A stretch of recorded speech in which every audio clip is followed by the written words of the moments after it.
Bueno, como decía, me pasó lo mismo que le ha pasado a un montón de televidentes, que el viernes el horror, el espanto, el dolor, la tristeza, la impotencia, enojo, todo. Un montón un tsunami de emociones y la rebeldía, sobre todo la rebeldía frente a un hecho que nos llenó de vergüenza y de todas esas emociones, pero también de vergüenza de que algo tenemos que poder hacer para combatir la violencia vicaria.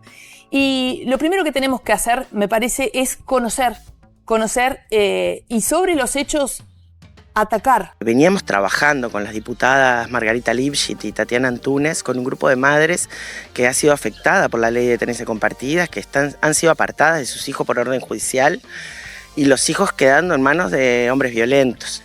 Entonces, sí, habíamos empezado a trabajar para ver qué panorama había más a nivel general, más allá de casos concretos que conocemos. La Corte perfectamente en determinadas leyes que son conflictivas socialmente adopta esa posición de prudencia o excesiva prudencia porque, a ver, el artículo 3 de la ley original establece que prevalecerá la interpretación más favorable a las mujeres en situación de violencia doméstica. ¿Dónde queda el principio de equidad y de igualdad? Y fue la primera vez que yo escuché hablar de violencia vicaria. Es un término relativamente nuevo, este término que viene a decir que no es una agresión, más allá de ser filicidio, agredir a tus propios hijos, agredir y hasta llegar a matarlos, sobre todo es vicaria porque el objeto es la madre de esos chiquilines. Porque ahí se dieron ya muchos hechos de violencia vicaria. En el momento que se los lleva y les dice, si los tocas, los mato.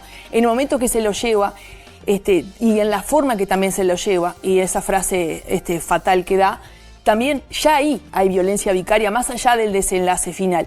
Y en los hechos, en ese lugar que eligió para que quizás, si no fuera por la tecnología que hay hoy y el trabajo de los buzos, no sabríamos dónde están. El seguir perpetuando este horror en la madre, no los vas a ver más, le dijo. Y ese signo de interrogación puede quedar de por vida por esos lugares extraños, recónditos que eligen para esto. Esta ley, no las modificaciones, porque las modificaciones justamente valoramos esta predisposición que tiene la ley para darle el favor a la mujer en el momento de declarar, evaluando que hay que acreditar prueba en contrario, hay que valorar prueba en contrario. Pero la disposición original dice que prevalece una interpretación más favorable a un tipo de ciudadanos. Quiebra el principio de igualdad, quiebra el principio de inocencia, quiebra una cantidad de principios y nadie dice nada. Y es constitucional, bueno. ¿Y qué acciones, cómo podíamos hacer para revertir esa ley que fue cuestionada por todo el mundo, ¿no? Cuestionada por asociaciones de pediatría, o por UNICEF, por organismos internacionales. O sea, no hubo nadie que estuviera de acuerdo, salvo los impulsores. Pero este estudio que hicieron en España da algunas cuentas, ¿no? Por ejemplo, que para no empezar a nosotros acá a elaborar, pero las mujeres, voy a hablar de España. En España, en estas cifras que se toman desde el 2013, todos son varones. Todos son varones. El 82% son los padres biológicos de estas criaturas. Me pongo los lentes, perdone, pero así no le erró. Y no queda como que vos estás hablando desde un filtro que no sea la absoluta realidad. Hablando de España.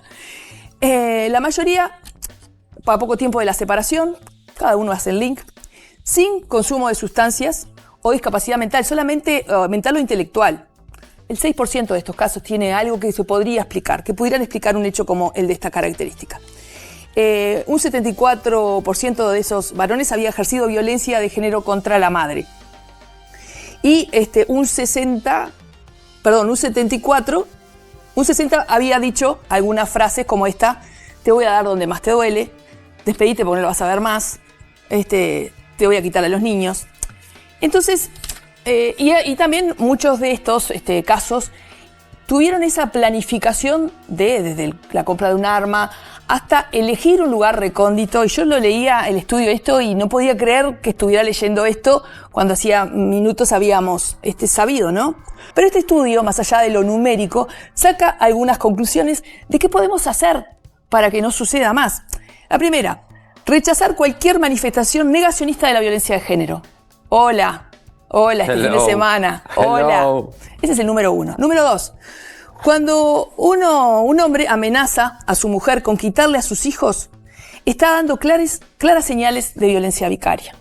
Ese padre que nunca estuvo, ese hombre que los veía una vez a la semana, que de repente dice que yo quiero tener la tenencia total, es violencia vicaria. Es violencia vicaria. Punto número 3. La protección de las víctimas de violencia de género es esencial, con la certeza de que un maltratador nunca puede ser un buen padre. 4. La violencia de género es una forma del maltrato infantil. Alguien que golpea a la madre de sus hijos está lastimando a sus propios hijos.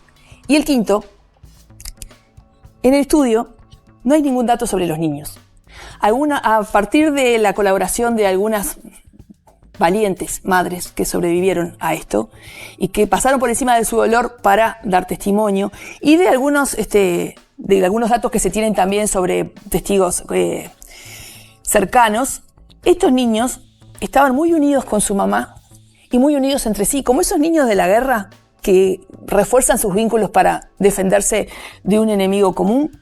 Nada de eso está en esos estudios. Surge a partir de testimonios en 10 años de estudio de España, que es quien hoy por hoy detenta a esta mujer maravillosa que ha puesto en palabras todo este horror, en palabras y en cifras, todo este horror que vivimos como sociedad y que a veces intentamos explicar desde nuestro lugar. Un momento de locura. No es un momento de locura. ¿Qué podemos hacer como sociedad? Detectarlo. Esas frases colaterales, el ser familia. Hubo, más allá del dolor que también tiene cualquier familia del victimario, el tener esa claridad de estar del lado de los niños y no de defender a tu familiar. Hay mucho para hacer, pero lo primero es informar e informarse. Era hora de que yo me congratulo de que el Poder Ejecutivo haya enviado este proyecto de ley. Me congratulo también, y lo voy a decir con la falta de humildad que me caracteriza, de que haya seguido los lineamientos del proyecto de ley que yo había presentado. Así que muy contento de que estemos ante reacciones necesarias para dejar de clasificar a los ciudadanos en ciudadanos de primera, ciudadanos de segunda, como esta ley intentaba. Instalando una mentira, y es que las denuncias falsas son una cosa generalizada. Ellos mismos, los diputados, mandaron a hacer un estudio al Observatorio Jurídico de Facultad de Derecho de la UDELAR que les muestra que son insignificantes las denuncias falsas, y de ese estudio jamás dieron cuenta ni hablaron de él porque no confirmó lo que ellos pensaban. No reproduzcas más un corte de un fragmento de Facebook de la mamá de los chiquilines, escrito en 2020, para reforzar cualquiera de tus teorías que tienen ganas de quitarle algo de culpabilidad a este papá que mató a sus propios hijos. Y si hay alguna defensa para ese ser humano, es que en ningún momento fue contra sus hijos, fue contra su esposa. En ese momento, o su ex esposa, en ese momento los niños, o cualquier familiar, porque a veces se da contra padres, familiares de la pareja o expareja, se convierten en objetos, se convierten solamente en un objeto para ese daño irreversible, de verdad, y ese dolor irreversible que provocan en estas mujeres. Así que, mientras no sepamos qué hacer, silencio, comprensión y absoluto respeto por el dolor que están viviendo estas familias. Y mientras tanto, busquemos la forma de seguirnos informando y construyendo estas herramientas, sobre todo para el Poder Judicial, de estos 5 ítems, de los cuales muchos de nosotros decimos, esto es cuestión negacionista de todos los días. Igual así siguieron adelante y votaron lo que votaron. ¿Tuvo consecuencias? Sí. Tuvo consecuencias además a nivel de sentido común, porque quedó tan instalado a nivel social de que las mujeres mienten, que entonces la gente, eso permea en operadores judiciales que además no tienen ninguna formación en violencia de género. Entonces después tenemos resoluciones que son nefastas.